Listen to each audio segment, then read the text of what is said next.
Dulu ada Nahdlatul Wathon, ada Nahdlatul Thulab, macam-macam. Yang isinya para santri ingin bergerak untuk memperjuangkan kemerdekaan Indonesia. Tapi oleh kiai-kiai ini, kalau tidak kiainya yang maju, santrinya itu nggak maju. Ini santrinya harus didahului oleh kiainya. Maka kiai-kiai seperti Kiai Hasyim Asy'ari, Kiai Hasbullah, Kiai Bisri Samsuri, yang dari daerah seperti Kiai Maksum Lasem, Kiai Sirajuddin dari Pamekasan, dan lain, Kiai Usman dari Cepu, ini mendirikan Nahdlatul Ulama, kebangkitan ulama. Di bawah ulama adalah santri-santri. Ulama maju dulu, bangkit dulu, biar santri-santrinya ikut bangkit.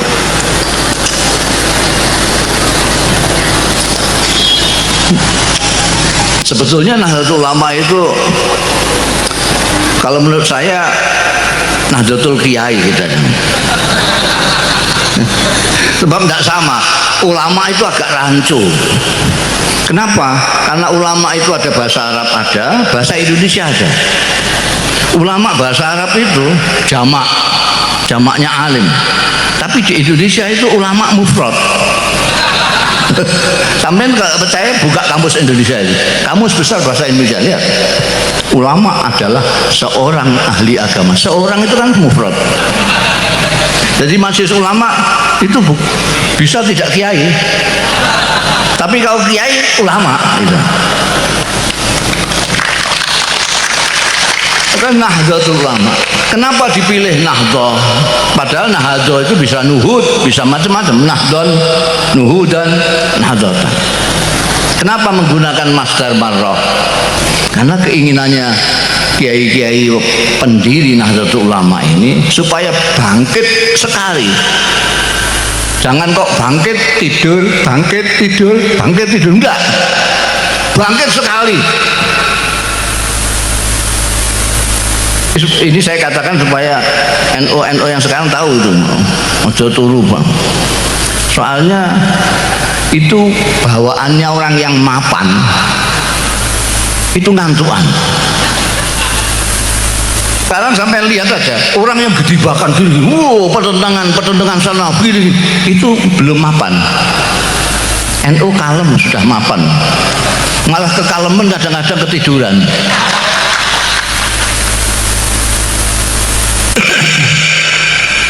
Ya Allah. Jadi Nahdlatul Ulama itu didirikan oleh kiai-kiai pesantren, kiai-kiai pesantren, kiai-kiai pesantren yang tawadhu.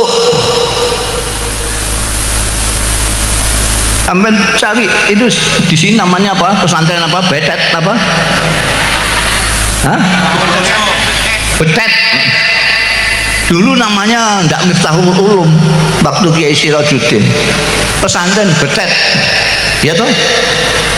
Sama dengan pesantren Tebuyung, pesantren Denanyar, pesantren Tambak Beras, pesantren Ploso, pesantren dari Boyo, pesantren Krapyak, semuanya pakai nama desa. Itu kan kiai-kiai sekarang saja gaya-gaya. Raudhatul Thalibin, Miftahul Ulum, Hidayatul Muqtadi, ini kiai-kiai sekarang. Kiai-kiai dulu enggak, namanya desanya itu saja. Pondok yang paling kuno misalnya Pondok Termas. Termas itu juga namanya desa.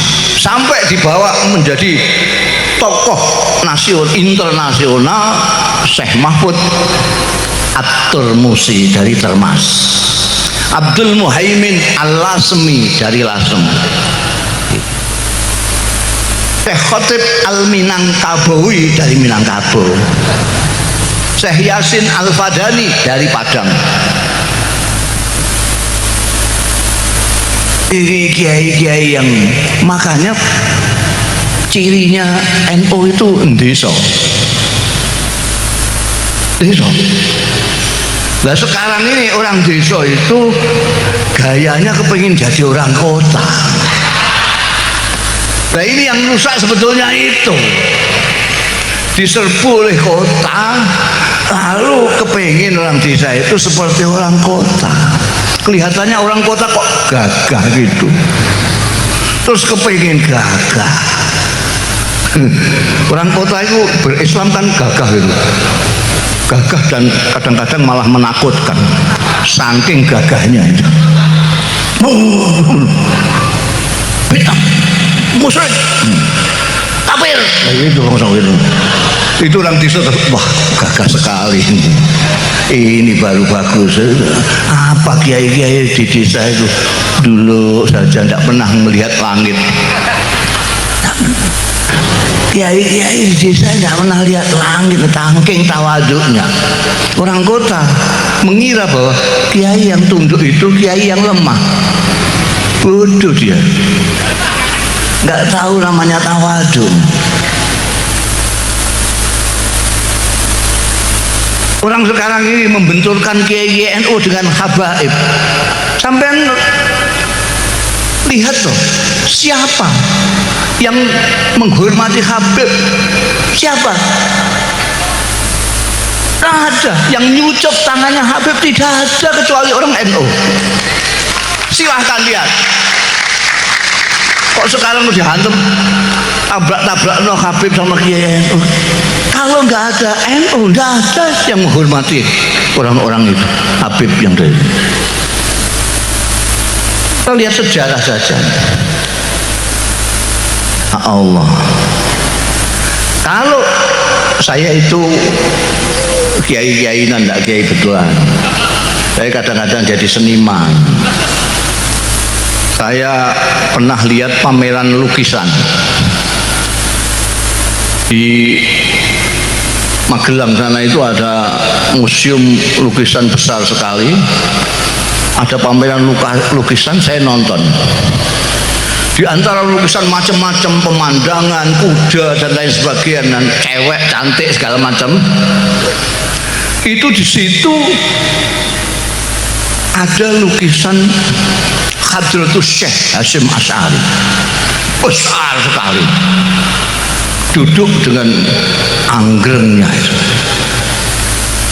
Saya tanya sih, ini siapa yang melukis ini? Lalu saya dikenalkan, dipanggil itu orang yang melukis ini, yang kemudian sekarang jadi kawan saya. Saya dipanggil sama penyelenggaranya itu, terus saya kaget, saya yang melukis ini saudara kita yang Cina, malah bukan hanya Cina, wis meh singkek kalau semacam mripate meh gak ketok. Saya kagetnya dulu, ini ada singkek kok menggambar Hadratus Syekh, kok nggak gambar kuda, gambar cewek apa, gambar apa, gambar Hadratus Syekh. Saya tanya, duh sampai kok gambar ini, kan nggak lain-lainnya pada gambar gini, kok kamu gambar ini? Apa jawabnya? Saya kaget 2 kali. Dia bilang, kalau tidak ada orang ini, tidak ada Indonesia.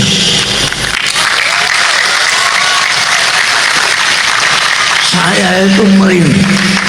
Duh, saya dekati sampai ini. Dia ternyata tahu sejarah. Saya terus teringat, saya menemukan buku bahasa Arab terbitan Kuwait.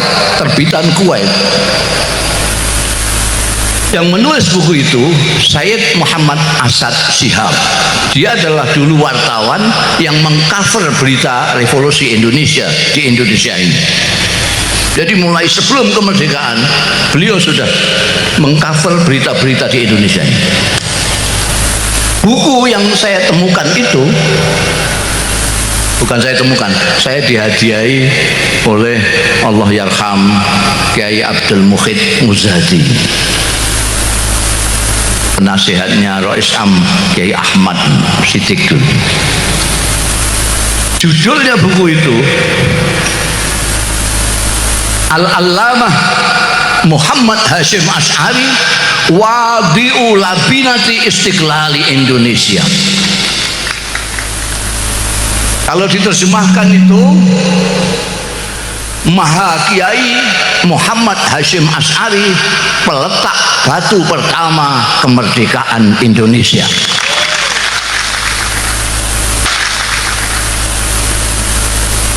Pengakuan internasional yang menyoroti Indonesia. Jadi sekarang nggak usah pakai pamer-pamer. Kalau tidak ada NU, nggak ada Indonesia ini. Karena itu orang NU nggak usah teriak-teriak Indonesia harga mati segala macam, nggak usah. Mulai Tuhan sampai orang-orang yang ahli sejarah tahu semua. Kalau nggak tahu berarti nggak tahu memang. Ya jahil gitu saja. Tidak usah. Saya dipanggil di mana-mana, diundang untuk seminar, ceramah kebangsaan. Loh, sampai ini tahu saya enggak? Saya itu orang NU. Kok diajak ngomong kebangsaan? Bangsa apa yang akan dibicarakan? Yang sampai maksudkan kan bangsa Indonesia loh. Iya loh. Loh ngapain? Loh, saya ini orang Indonesia. Saya orang NU. Sampai tahu nggak orang NU itu? Bedanya orang NU dengan yang lain. Sampai ini tahu nggak? Apa? Ya berarti nggak tahu, sampai tanya apa gitu.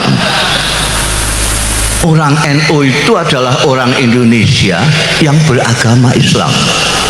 Camkan ini. Orang NU adalah orang Indonesia yang beragama Islam. Saya ulangi lagi, orang NU adalah orang Indonesia yang beragama Islam. Bukan orang Islam yang kebetulan di Indonesia. Bukan turis orang NU itu. Paham sampean? Dulu sampean dengan namanya Azhari, M-Top yang ngebom di Indonesia ini. Orang mana? Bukan orang Indonesia. Bisa dipahami lah sedikit kalau ngebom Indonesia, karena dia bukan orang Indonesia. Tapi kalau ada orang Indonesia kok ngebom Indonesia, itu otaknya miring gitu. Orang NU tidak usah diajari soal menyintai ini. Saya ini kemarin satu-satunya kiai atau kiai pertama, mudah-mudahan akan terus kiai pertama yang mendapat anugerah tentang hak asasi manusia, pejuang hak asasi manusia. Saya pidato di hadapannya orang-orang pinter-pinter. Wah, tidak ada yang tidak dokter itu. Profesor, dokter. Padahal saya itu intelek kendilen. Pesantren tos yang tidak pernah sekolah, kecuali sekolah intelek kendilen itu dari kendil itu loh, yang ngeliwet sendiri di pesantren itu. Saya hanya mondok di Lirboyo, kemudian di Krapiak Jogja, kemudian di ayah saya sendiri Rembang karena kurang biaya. Saya ngomong sama hadirin ketika penyerahan anugerah itu, saya tidak tahu apa yang namanya HAM yang dicetuskan di Barat pada abad ke-7. Saya tidak tahu apa itu nasionalisme.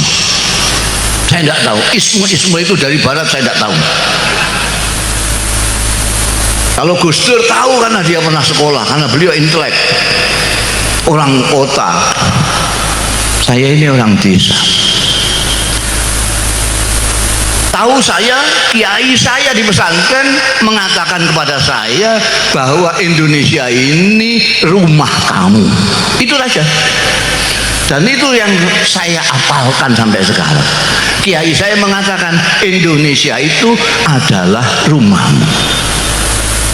Kamu sujud di tanah Indonesia itu. Kamu menghirup udara Indonesia itu. Itu saja. Saya tidak tahu ini ada kaitannya dengan nasionalisme atau tidak. Nah, ini kebanyakan kiai NU itu begitu. Dulu Kiai Sirajuddin, Kiai Wahab Hasbullah, Kiai Bisri Samsuri, Kiai Hasyim Asy'ari, Kiai Muhaimin, Kiai Baidawi, Kiai Maksum, segala macam itu. Di sana ketika sekolah, ketika ngaji di Mekah, Mekah pada waktu itu ngajinya di Masjidil Haram. Itu setiap kali kiai-kiai itu di multazam, yang saya tahu adalah Kiai Hasyim Asy'ari dengan kawan-kawannya yang dari Malaysia, dari Pakistan semua. Itu apa yang tidak pernah lupa dimohonkan kepada Allah Ta'ala? Mereka memohon kemerdekaan Indonesia. Jadi kalau bicara tentang kebangsaan jangan dengan orang NU. NU itu senajan kecewa. Ini sekarang banyak NU kecewa karena apa namanya, dianggapnya kok nggak ada menterinya yang NU ya. Mereka lupa bahwa wakil presiden itu NU. Mereka lupa Pak Mahfud MD itu NU. Dia orang Madura. Orang Madura kalau udah NU itu sudah lupa puselnya itu. Belum di tanah Jawa sana terkenalnya itu orang Madura itu agamanya NU. Itu terkenalnya di mana-mana. Ada orang Madura kok tidak NU, itu muskil saya. Loh, ini kesambet di mana? Ya. Itu sekarang banyak yang kecewa, ya Allah. Biasanya menteri agamanya kan NU. Oh, sekarang enggak NU. Nah, apa itu? Tentara. Loh, tentara apa enggak boleh NU? Loh, orang itu enggak ngeliat ini mau bupati aja NU. Malah pembantu pengurus wilayah NU.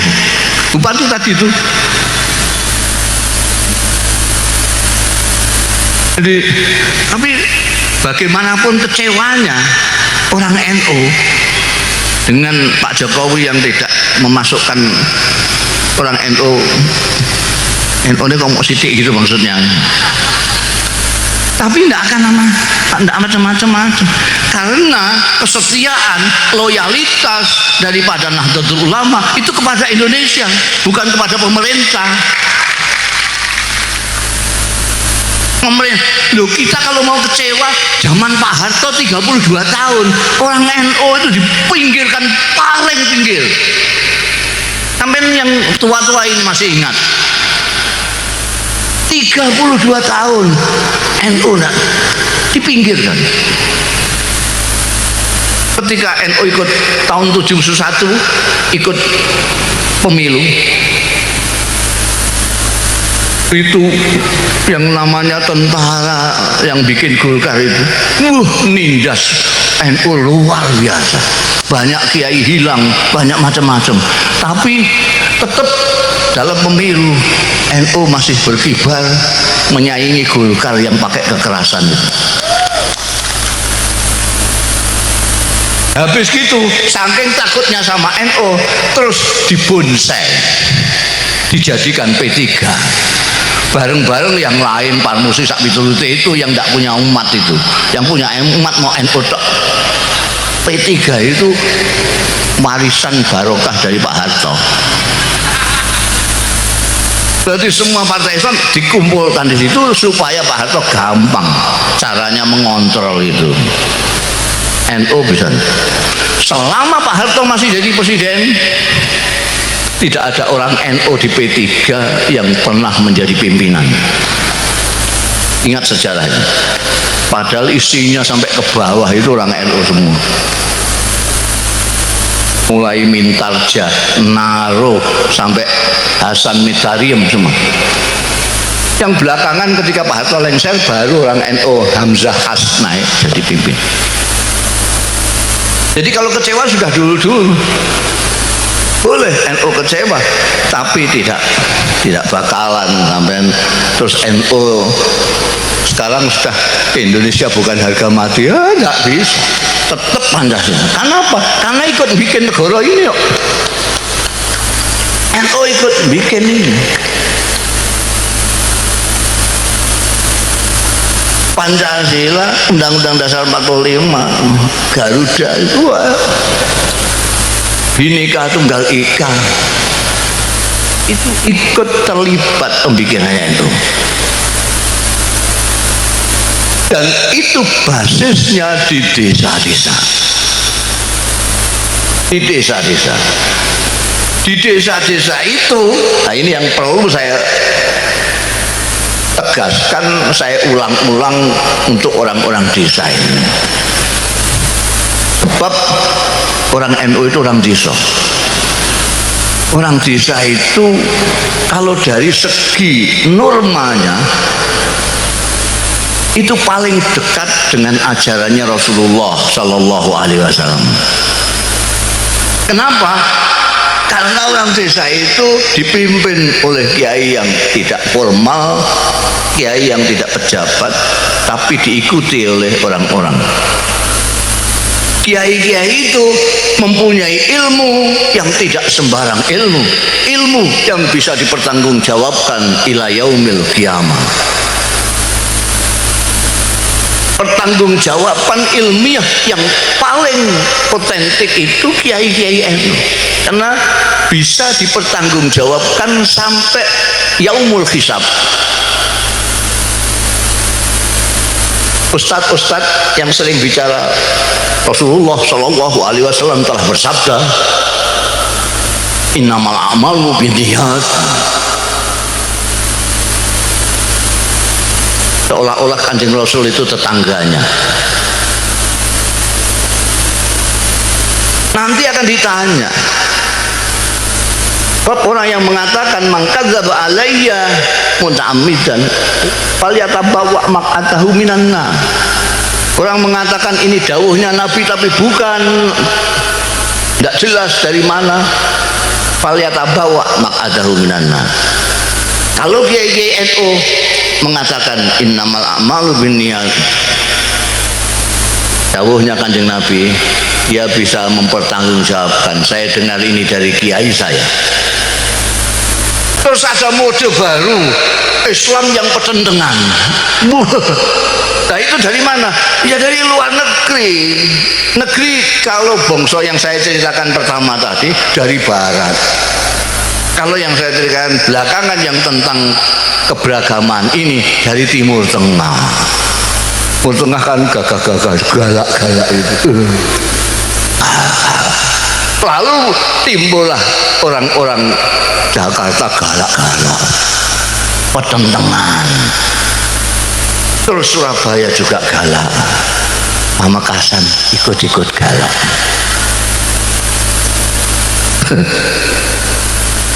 Nah ini kalau orang-orang NU ketularan itu ya lucu. Orang NU itu dari ajaran kiai-kiainya dari dulu itu beragama itu santai, beragama itu santai. Sebab dalilnya itu, nah ini soal bilang dalil. Oh Jakarta sampai ngomong sudah dalil ditanya, ini hadis oke apa doib, ditanyain rawinya siapa. Kalau dibilang Quran ini surat berapa, ayat berapa, di Quran pojok yang sebelah mana, tanya. Kalau kiai-kiai NU dan masyarakat NU yang menjadi santri-santrinya itu sudah menjadi budaya. Budaya itu apa? Sudah tidak pakai dalil-dalilan. Kiai itu dalilnya banyak sekali, tidak mau satu tok. Ada yang dalilnya mau siji dibawa kemana-mana. Dalilnya katanya balihu ani walau ayat. Nah, walaunya tidak dimaknani apa?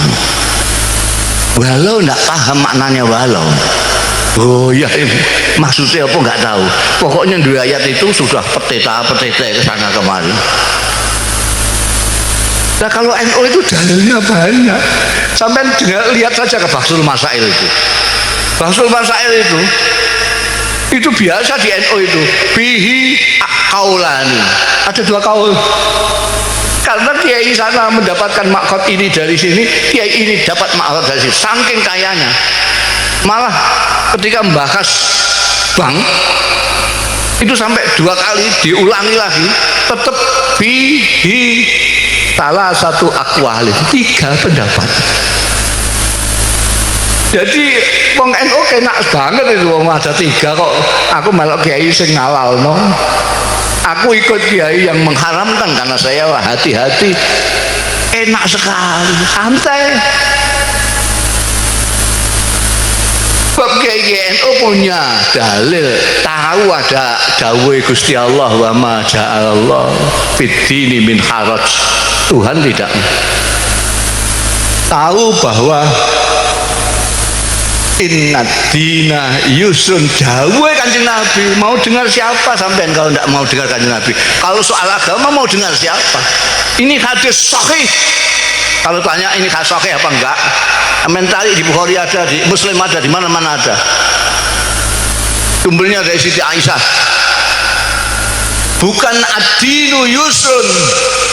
Dawuhnya Kanjeng Nabi bukan ad-dinu yusrun, tapi innad dina yusrun. Kalau tidak ngaji nggak tahu bedanya ad-dinu yusrun dengan innad dina yusrun.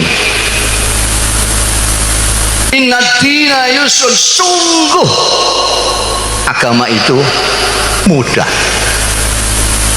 Kenapa kok orang-orang di sana pada kesulitan? Karena dawuhnya Kanjeng Nabi seterusnya, walai yusaddaddin illa ghalaba.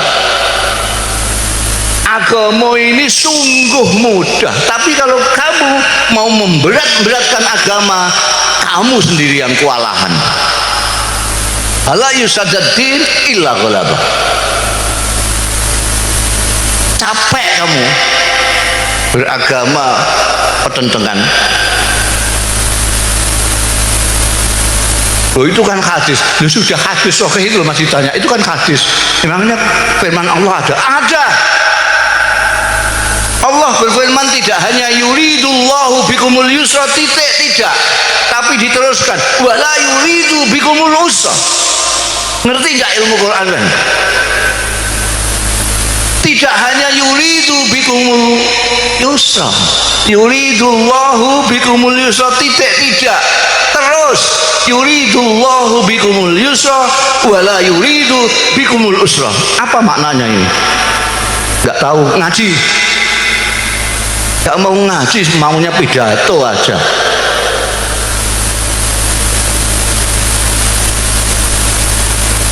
Yuridullah, Tuhan menghendaki, bikum semua kalian. Al yusra, mudah, gampang. Tuhan menghendaki kamu gampang. Wala yuridu bikumul usra, dan tidak menghendaki kamu kesulitan. Ini takkid juga. Tuhan tidak menghendaki kita. Di surat Toha, Tuhan menurunkan Quran ini apa? Lalitasqa. Kalau sampean merasa berat beragama Islam, berarti sampean kudu hijrah dari ustadz kamu. Sampean salah ustadz.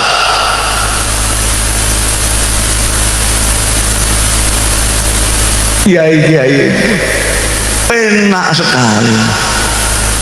Beragama itu senang, bukan beban. Kenapa? Karena kita mencintai Allah. Tidak hanya takut Allah.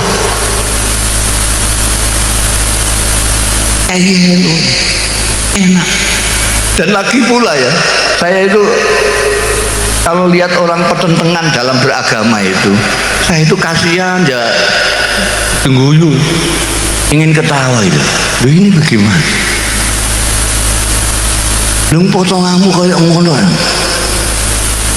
Kok enggak syukur itu loh. Potongan kayak kita ini itu masih diberi Tuhan jadi umatnya Muhammad Sallallahu Alaihi Wasallam. Itu sudah syukurnya harus luar biasa, lumayan.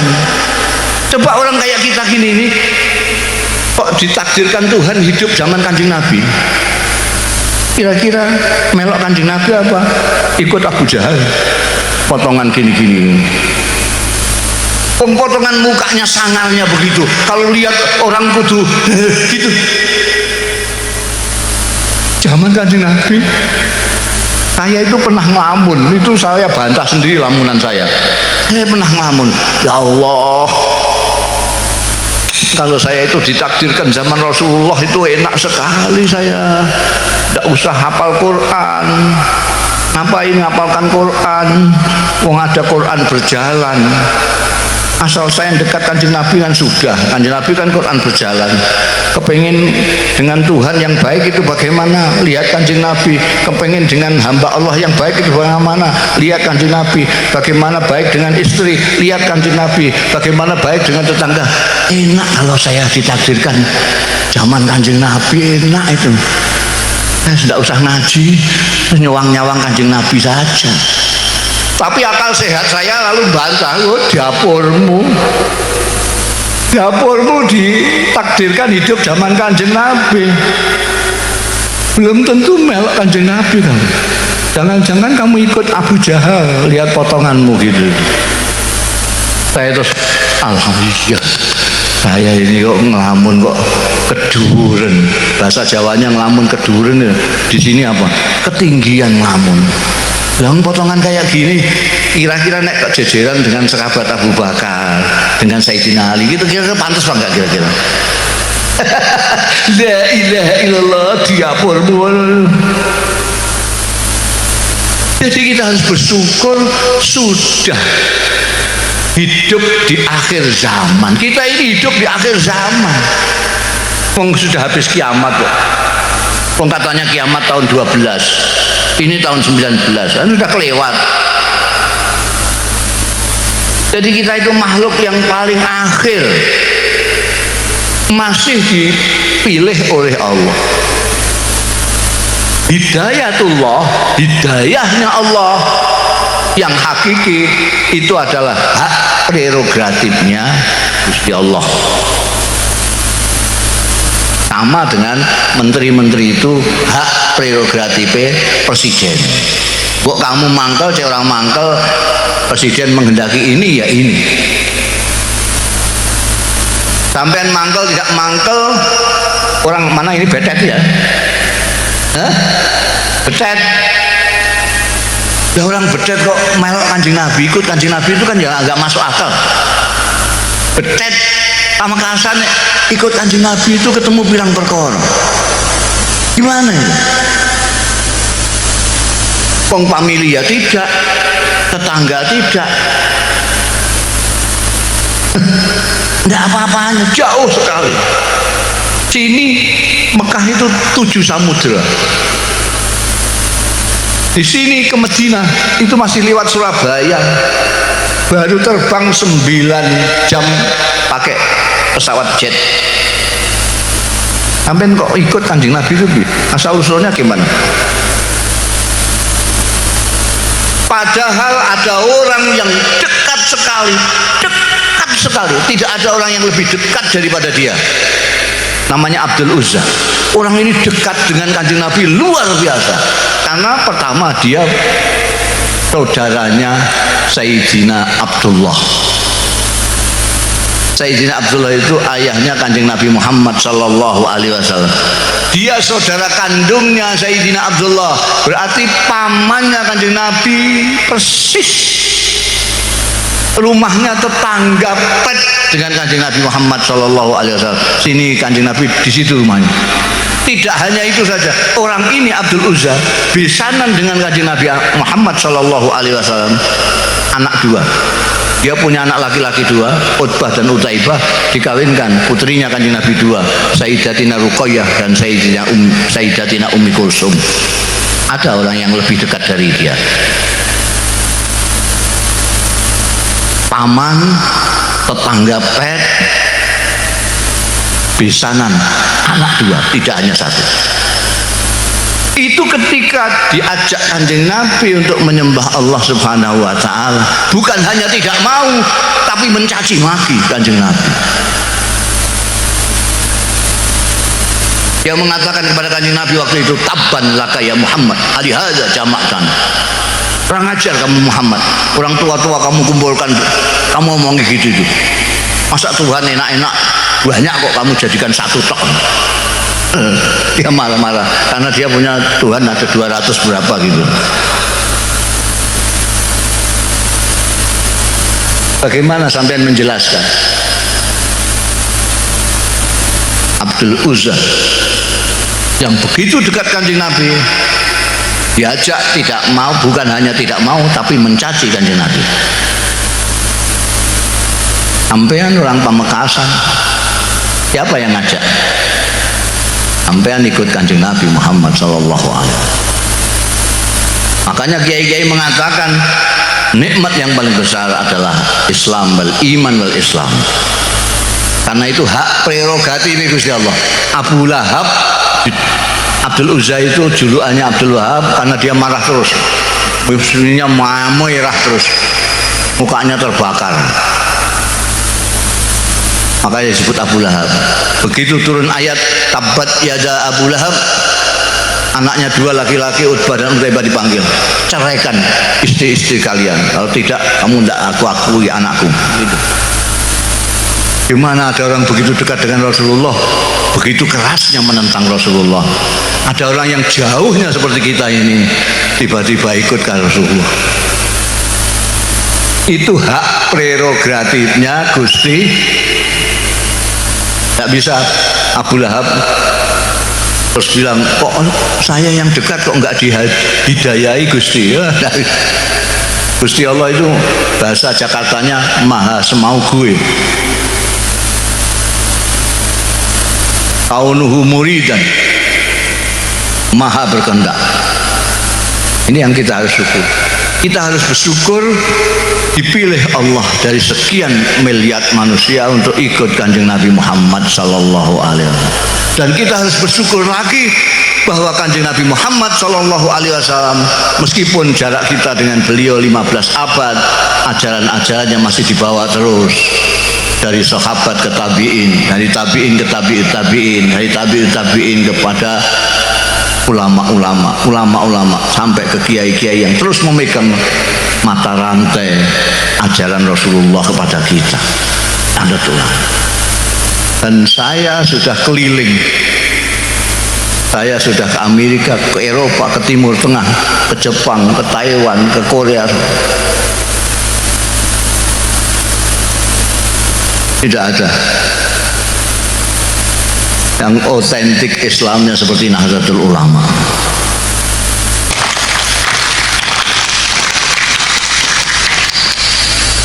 Saya sudah ketemu dengan Grand Syekh Azhar, Grand Mufti Syria Syekh Hasun, Grand Qatar.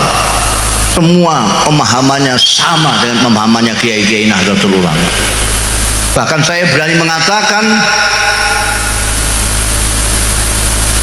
yang disebut Sawadul A'zam itu adalah orang-orang NU.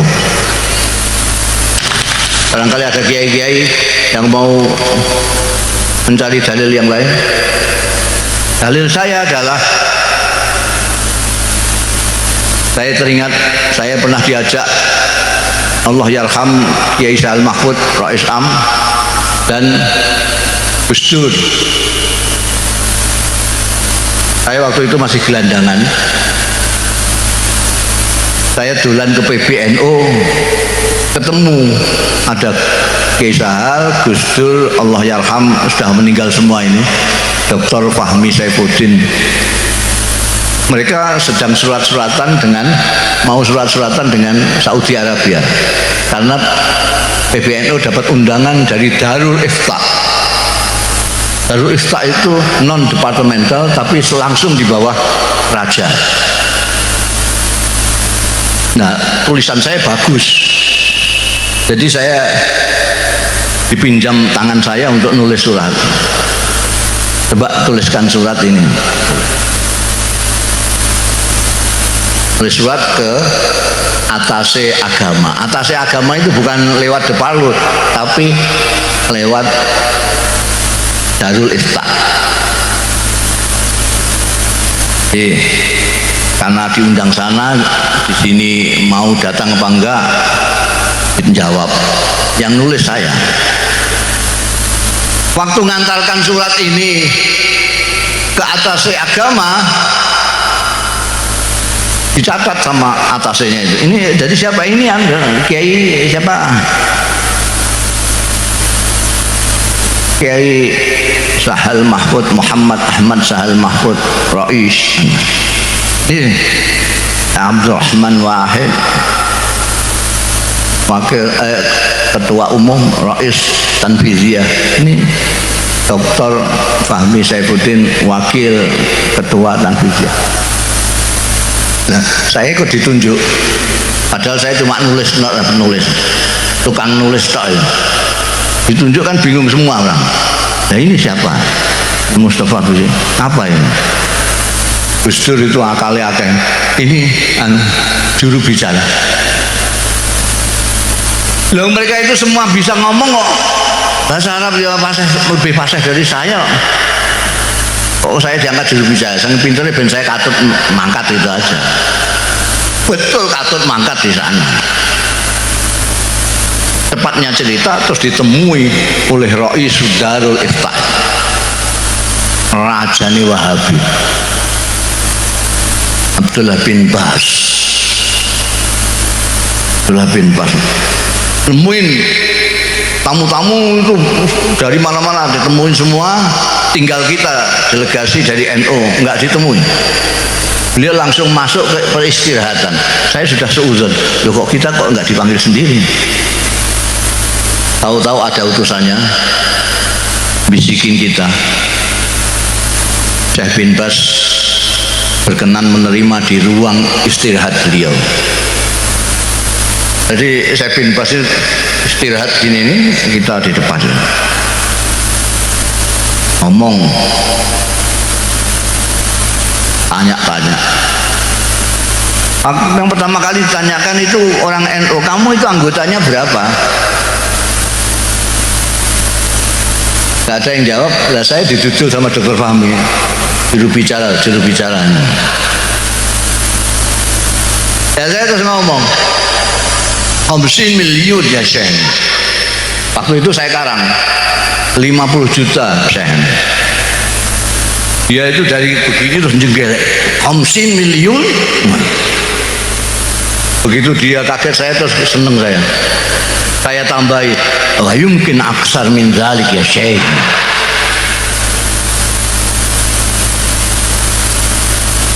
Nah itu bayangkan aja, penduduk Saudi Arabia pada waktu itu baru 20 juta.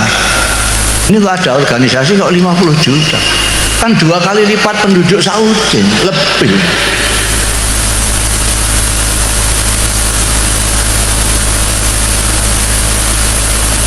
Ketika ditanya itu yang biayai siapa, tidak ada, sampai juru bicaranya pun tidak bisa jawab itu. NU tidak ada yang biayai, lillahi ta'ala semua.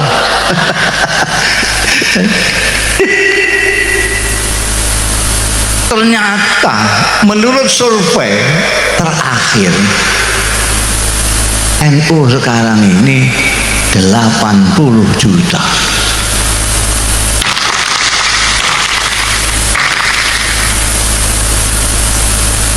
80 juta.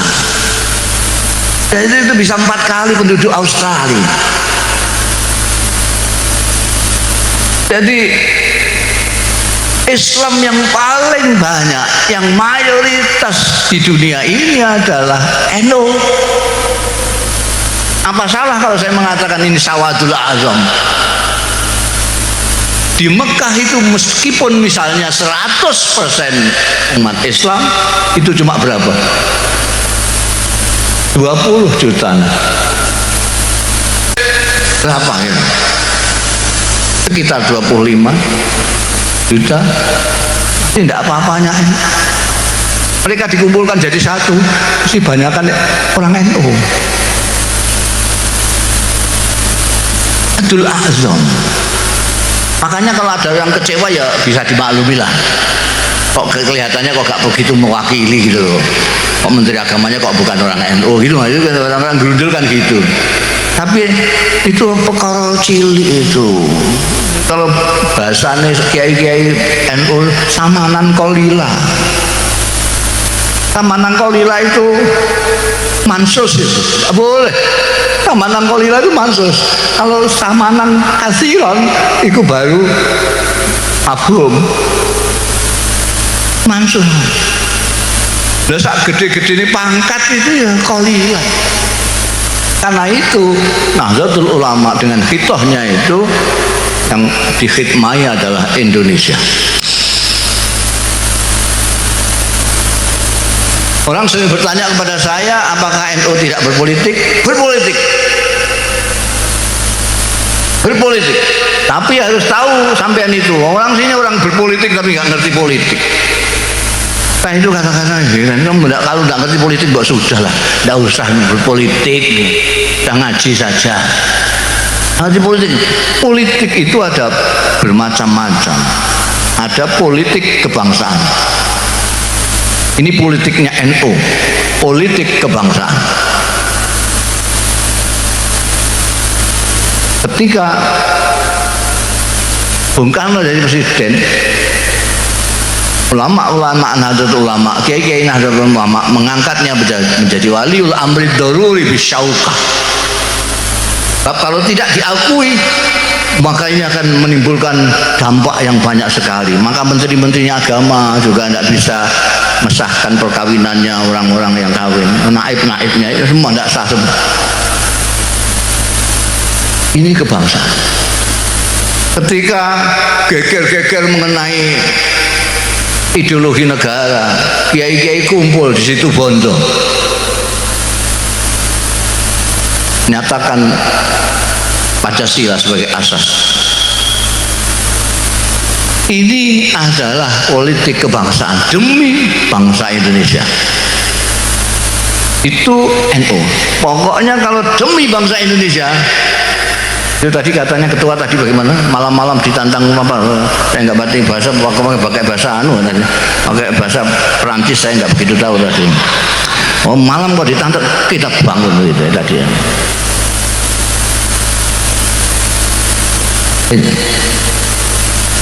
Jadi apa namanya? Apa tadi saya ngomong kok ngantek lupa? Hah?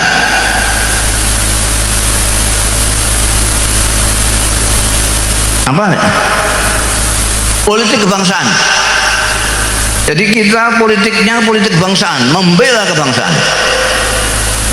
Jadi kita tidak peduli kita akan diikutkan pemerintahan atau tidak, meskipun roh Islam kita diambil untuk jadi wakil presiden, tapi nanti kalau apa namanya ada pemerintahan ini tidak berpikir tentang Indonesia, kita akan kritisi, kita akan tentang, karena kita loyalitas kita kepada Indonesia.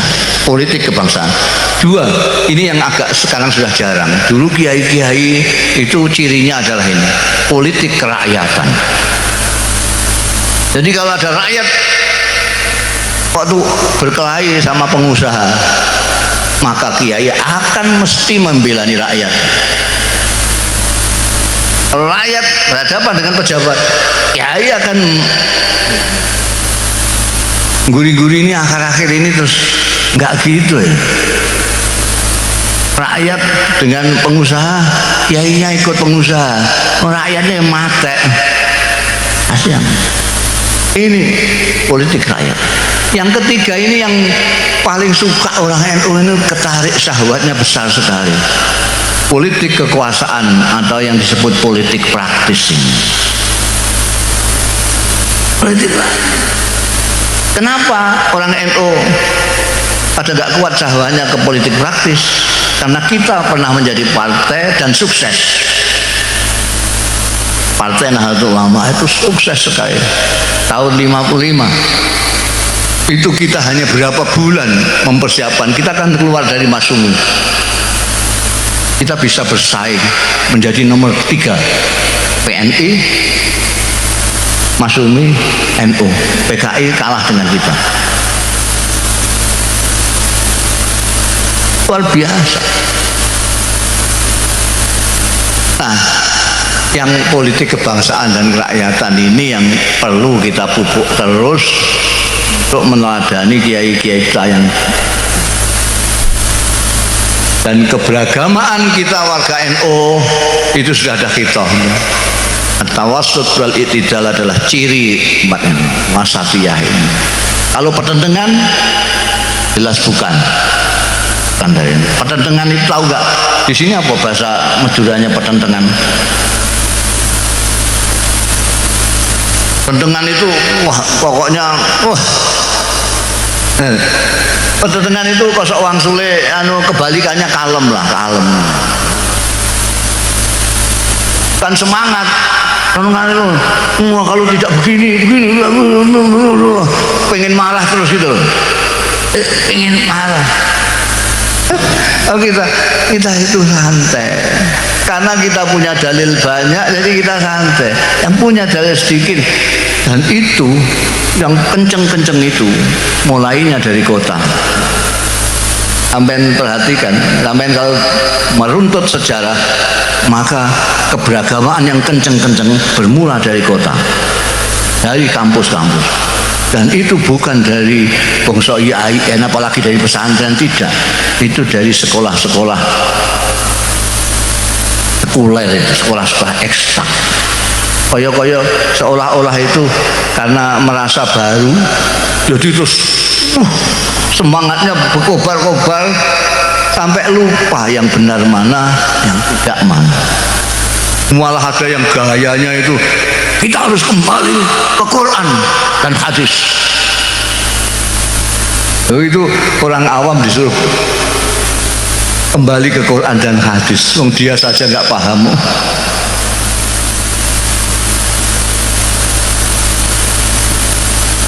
Saya bilang kalau mengatakan kembali ke Quran dan hadis itu maknanya ngajilah.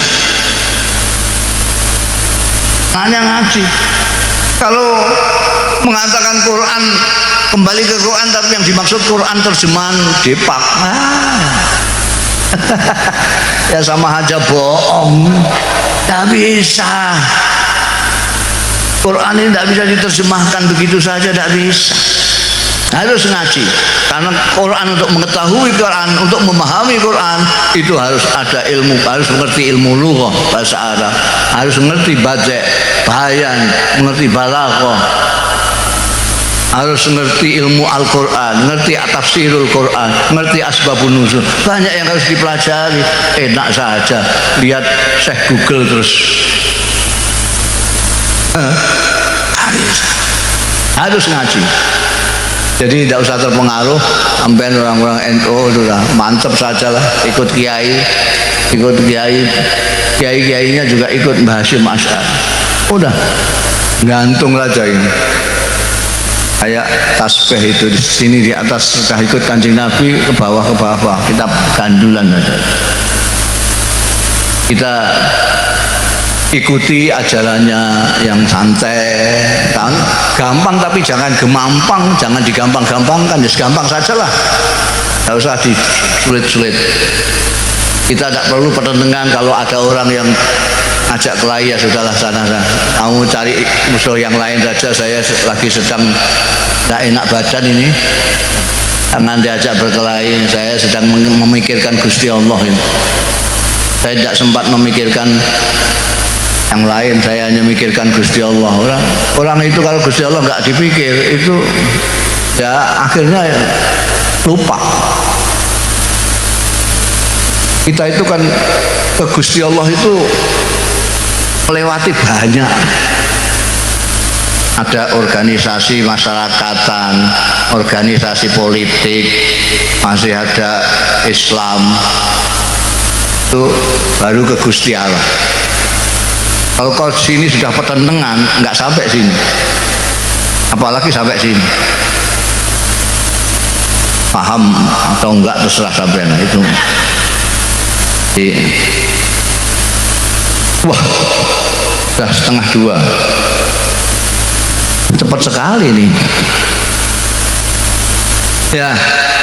Jadi kesimpulannya yang saya omongkan, marilah kita bersyukur dipilih Allah menjadi umatnya Nabi Muhammad Sallallahu Alaihi Wasallam. Kita bersyukur dijadikan orang Indonesia. Kita bersyukur dijadikan orang Nahdlatul Ulama, orang NU. Itu ada orang yang paham betul bahwa NU itu benar, itu belum tentu masuk NU kok. Kenapa? Dia tidak dapat itu hak prerogatif Gusti Allah. Ada orang yang tahu Islam itu benar. Islam itu betul. Saya punya kawan banyak sekali yang non muslim. Kalau dia ngomong itu, saya itu tahu persis bahwa ini yang benar Anda. Nah, kenapa kamu nggak ikut aku? Ya bagaimana? Mungkin. Jadi itu memang ada sesuatu yang hak prerogatif Gusti Allah. Mulanya sampai kalau ada orang moyoi, ya sudah terima kasih. Alhamdulillah saya jadi orang NU, alhamdulillah ya. Wah, NU kok ikuti itu gimana? Itu banyak khurafatnya, banyak bid'ahnya. Ben biar aja, saya suka, alhamdulillah. Alhamdulillah. Aku ma'malukum wala na'malun. Nanti kita lihat di akhirat siapa yang lebih banyak surga. Demikian kurang lebihnya saya mohon maaf, khususnya kepada para kiai. Wallahu yuwaffiquna ila ma fi khairul Islam wal muslimin, khairu Indonesia wa Indonesiin, wa khairu nahdlatil ulama wan nahdin. Astaghfirullahal azim li wa lakum. Wallahul muwaffiq ila aqwamit thariq. Wassalamualaikum warahmatullahi wabarakatuh.